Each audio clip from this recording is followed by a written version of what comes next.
I feel like Democrat voters ought to be right now putting a lot of pressure on the Democratic Party and saying, okay, enough is enough. Enough is enough. We know that we don't like Donald Trump. We know we don't want conservative policies. We get that. But come on, when the man enters the room, you have to applaud, okay? You have to clap. You have to show proper respect. And you should have been standing and applauding with everybody else when the widow of a U.S. Navy SEAL is standing there crying for 2 minutes as tears are running down her face. How do you not be moved by that? And listen, folks, I would be saying exactly the same thing at Republicans.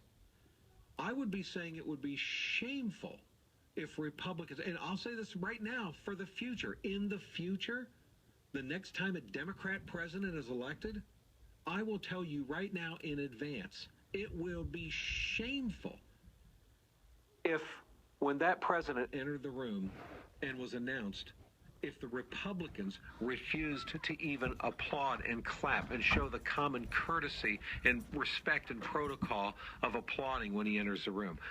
I would absolutely call that shameful if the Republicans ever did that. And if some Democrat president in the future wants to highlight someone who is the widow of a U.S. soldier or somebody like that who has died and is standing there crying, and it shouldn't be a political moment, just because it's a Democrat president who introduces the person. If Republicans were to ever sit on their rear ends and refuse to stand up and refuse to clap during that moment and refuse to be moved by that, I'll call it in advance. That would absolutely be shameful. I hope that never happens. I hope Republicans never conduct themselves that way. They have not in the past to this point, not with this kind of thing. I'm not saying Republicans have never done anything wrong. Don't misunderstand me. But this was pretty shameful last night. And Democratic voters ought to be embarrassed for their party. And they ought to be calling on Debbie Wasserman Schultz and Keith Ellison and Chuck Schumer and Al Franken and all the rest of them. They ought to be calling them on the carpet for this and saying enough is enough, okay?